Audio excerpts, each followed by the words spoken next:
Hey, as we're back, this time we're going to be taking a look at Soul, Last Days of a Star.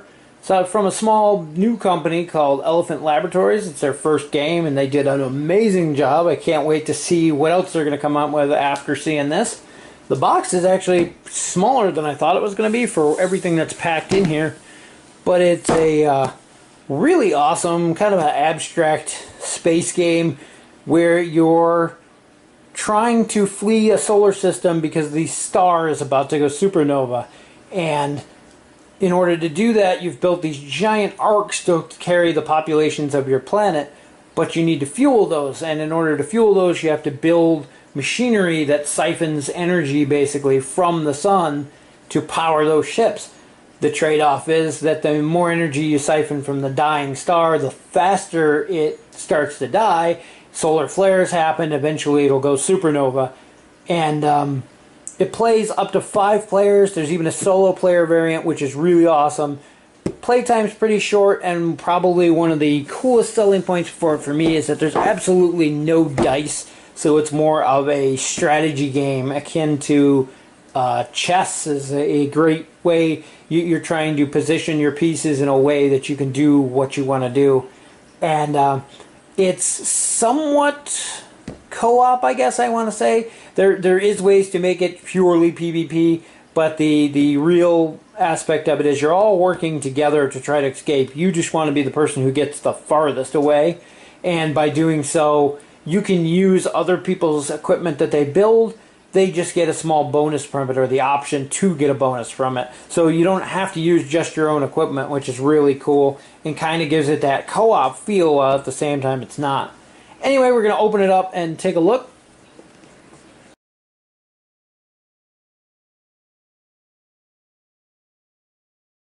Box is really heavy too. So on the top here we have our rule book, which we're going to skip just for a second because I really want to get into this one. This was something that was added later on in the campaign, and it ended up amazing. It's a mythos book, which is basically a fluff storybook for all of the different races in the game. And there's their home worlds of the various races. And the artwork in here is stunning, and the stories are just really engaging.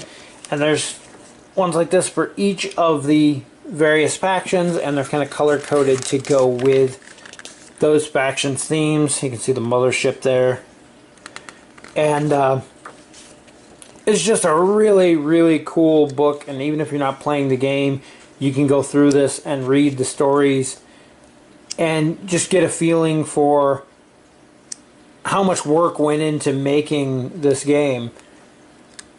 They took the time to do all this backstory and everything on all these various planets, and it's just really cool. And it was something extra that was added on, and really didn't need to be there, but it makes it that much cooler that it is. So back to the actual rule book here, and there are a couple things that probably could have been explained a little better.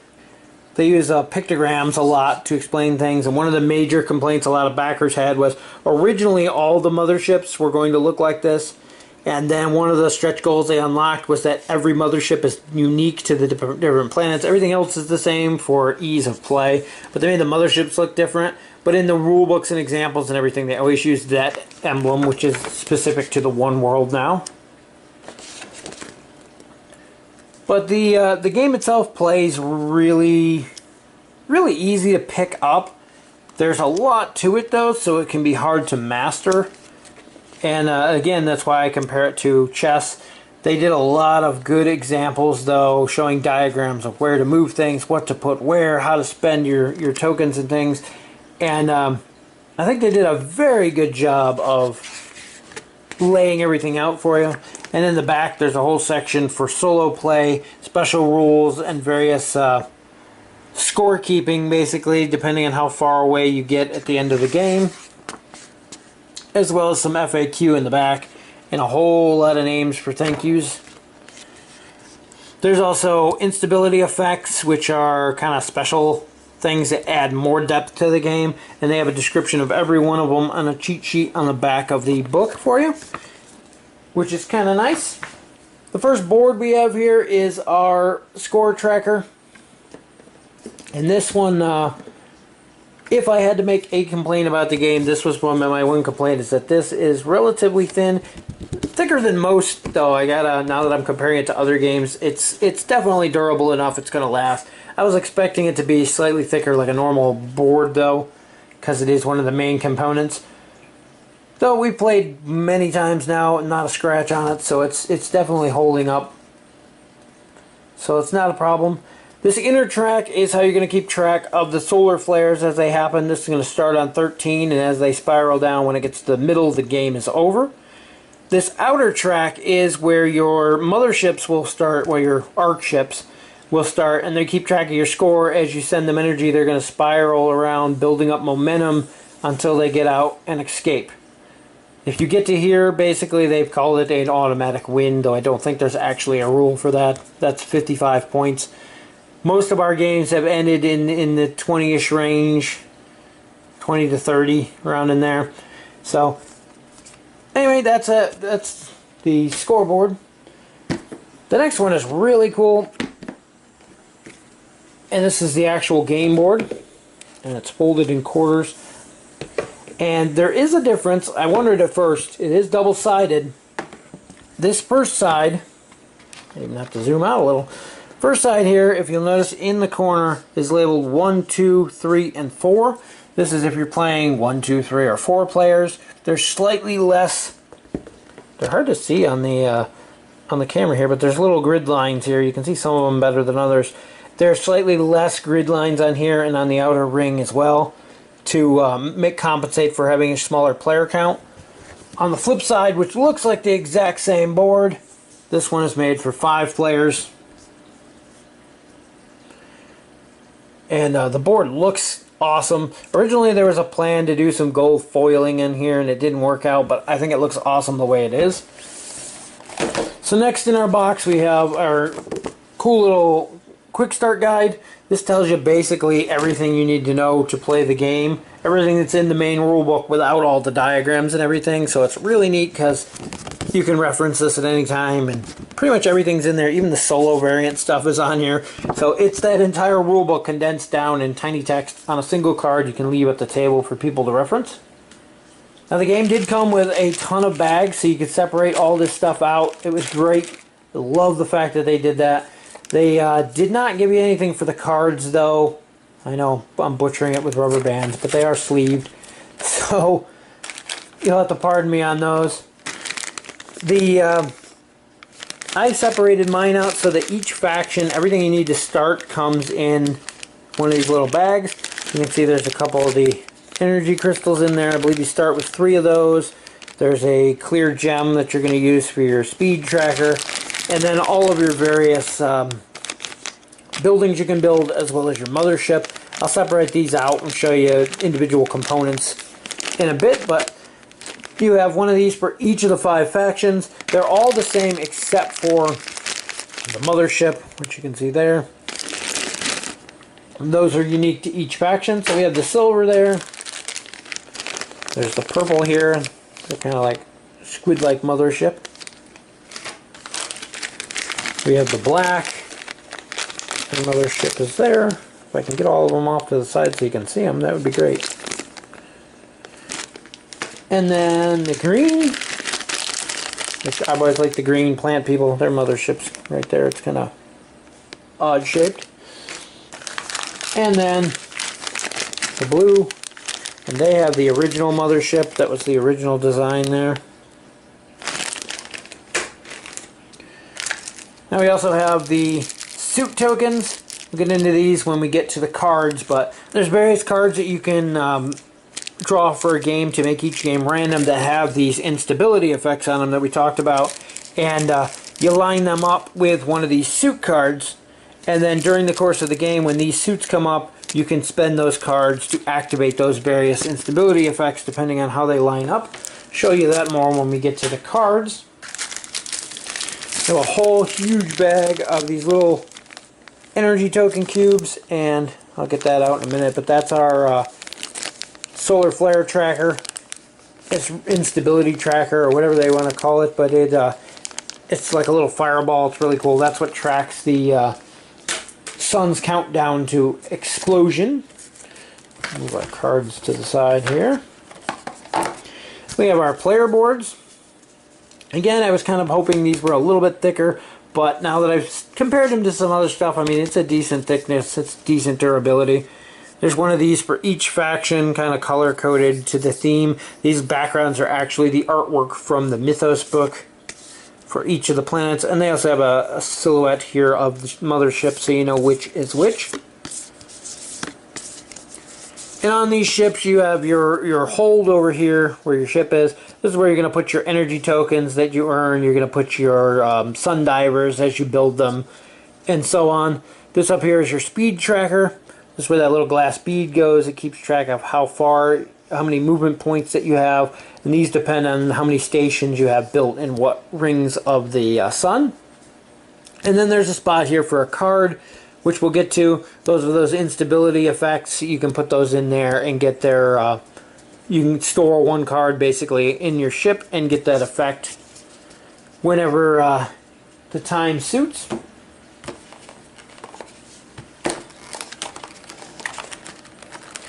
Now on the very bottom here,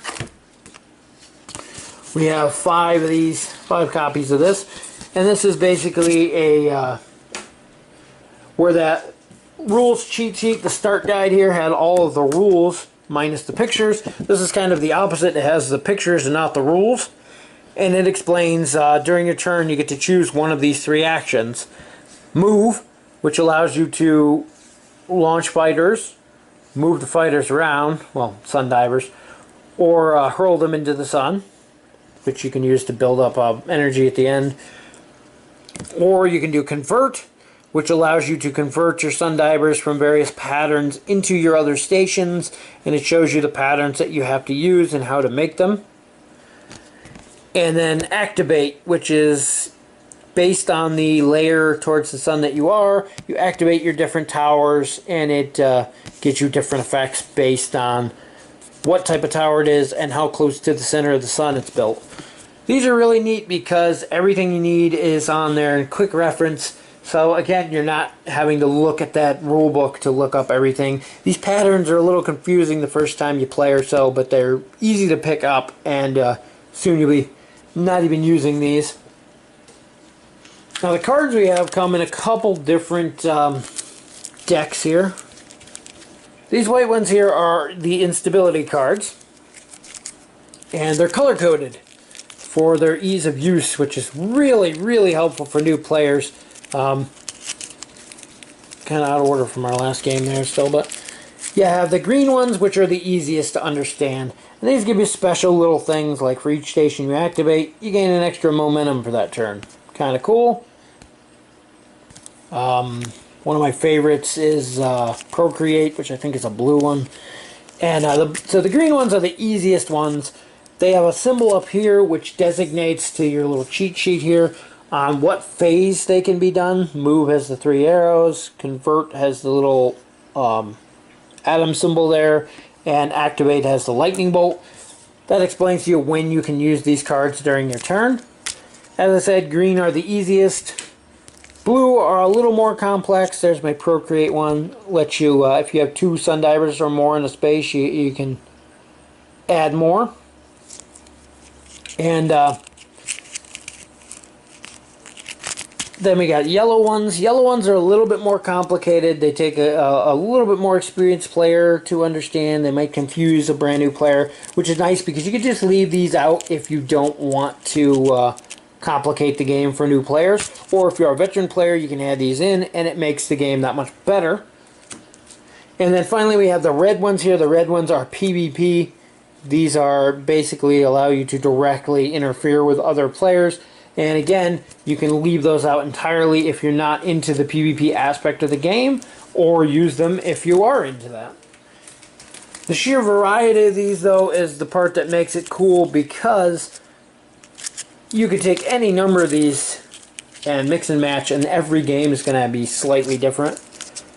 And you're going to take a number of these to match the number of suits that are going in your deck, which we'll get to in just a minute. You put these tokens on this little space here, and that represents what suit in the deck applies to what one of those instability effects.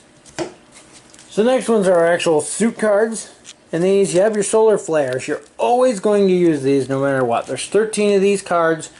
When they go through, that's basically your game timer. So you're always going to use the solar flare ones. These other ones, you use an equivalent to how many players there are. So in a 3-player game, you're going to use the solar flares plus 2 of these. And so on. When you've got your deck built of these, you're going to shuffle them all up. And you're going to take those wooden tokens of the same symbols, match them up with the instability cards that you got, and that's how you're going to know whenever one of these comes up and you draw, say, that one there, that can be used at any time for the instability card that has this token on it. Pretty simple idea. I like the way it scales to the number of players. Now there's also a suit of these triggered event cards, and these can be mixed in a more advanced game if you're playing with players who really know what they're doing and want just something extra. They're going to lengthen the game. It's going to make things interesting. And whenever one of those gets drawn, it does not count as one of the suits. Instead, you're going to draw one of these cards from this deck here and put it in play. And some of these are very bad. And depending on what comes up, bad things ensue. Like here's one, explode. All Sundivers are pushed out a layer if a gate is present or not. Any Sundiver in outer orbit is lost in space. There's one, I think there's the opposite. Yeah, implode that sucks him in. Anything that's sucked into the core is destroyed, and so on. Neat little add-on to make the game much more difficult for advanced players. It's kind of fun. And that's it for what's in the box. So there's a look at everything that comes in the box for Soul Last Days of a Star. Tons and tons of models. You can see the lines of them there in each of the 5 colors. The motherships are really cool. So there's our silver mothership. And the purple, kind of squid-like. The black one is very sleek looking and cool. And the original design for the blue. And then, of course, the organic looking green. Now, on top of all those, every player gets 13 of these Sundivers that they can build throughout the course of the game. These are used to fly around in the various patterns and build the the various stations that you get, as well as being used to activate those stations once they're built. I wish these were slightly bigger. They are kind of hard to pick up at times, especially with my sausage fingers, but in the very least they're cool looking and they serve their purpose. They are easy enough to pick up if you really try, but yeah, they could have been just a hair taller, something in the back, but that would have made them bigger. Then you have the Sundiver Foundry models. These are what you use to build those little fighter things. Everybody gets 3 of those. These are your energy nodes. They kind of look like a nuclear reactor chimney. That's how I remember. And these are used to generate energy, which then you can transmit to your arc ship. Then we have the transmit towers. Everybody gets 3 of these as well. And they're used to transmit the energy to your arc. And finally, the arc ship. These are used on the score tracker. And they're to keep track of how far away from the system you've got from the energy you managed to transfer to them. And that's everything in there. Overall, though, it's a really cool game. I like the fact that there's no dice involved, so it's entirely strategy based on where you put your pieces. If you decide to use just your towers or combine yours with your opponents, sure, they get a small bonus from it, but you get a bigger benefit from using it as well. So it's a trade-off there. And it's just a really cool all-around game. We've had a lot of fun playing it. I can't wait to get a game in with actually 5 players. I have yet to play with all 5, but looks great on the table, plays good, and definitely among my favorites. Anyway, thanks for checking out the video, and we will see you in the next one.